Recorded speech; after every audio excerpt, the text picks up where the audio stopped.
Hey guys, welcome back to a new video. Today we're making a Southside Fizz, otherwise known as a Gin Mojito. Let's do it. Okay, so of course this is going to start with some mint.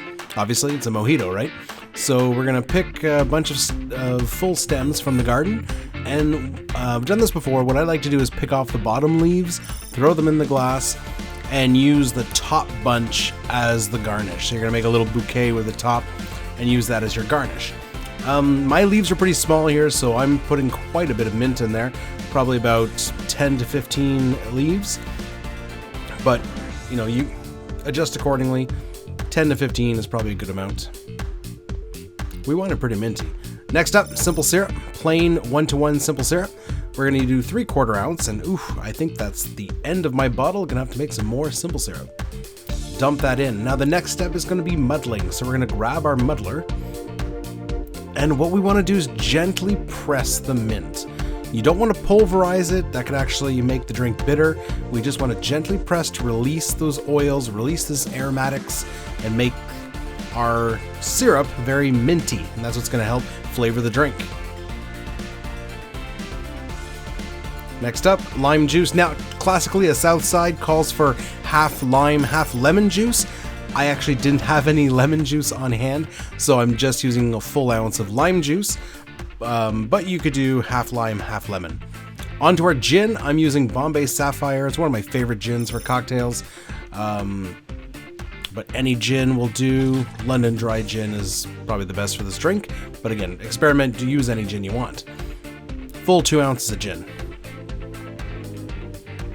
Okay, so now we're gonna add some ice to our mixing glass. Just a bunch of cubes, fill her up. Now, of course, if this ice has been sitting out, you wanna make sure not to transfer any accumulated water. Grab your tin, flippy move, and commence shaking. Okay, now, drinks like this, like a mojito, we really wanna shake this long and hard. It's really gonna help extract more flavor, more oils out of that mint.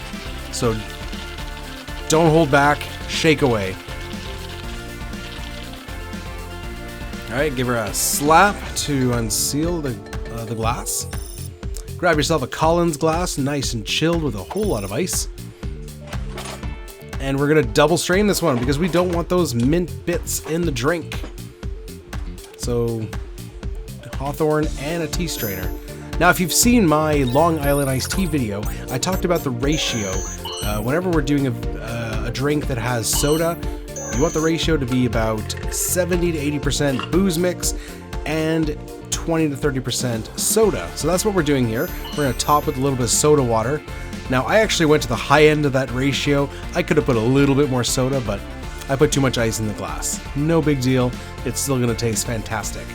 But essentially what I mean is you don't want to have too much soda water, because the soda water is going to add a little bit of fizz, but it's not adding any flavor. It's actually diluting your drink. So a little bit of soda, it will go a long way. Don't overdo it. Okay, grab your mint bouquet for garnish. Give it a quick slap to release those aromatics. And you're going to stick it there right next to the straw. The idea is to have it right next to the straw, so every time you go in for a sip, you're going to get a whiff of mint. We got a lime wedge as well for garnish, and there you have it. There is your Southside Fizz, your Gin Mojito. You could also call it a Mint Collins. It goes by a lot of names. It's a fantastic drink. If you like mojitos, give this a try.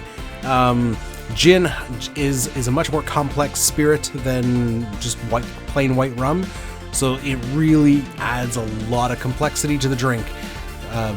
Fantastic drink, very refreshing, great on a hot summer day. So go ahead and make one. Do it. Go right now. Go make the drink.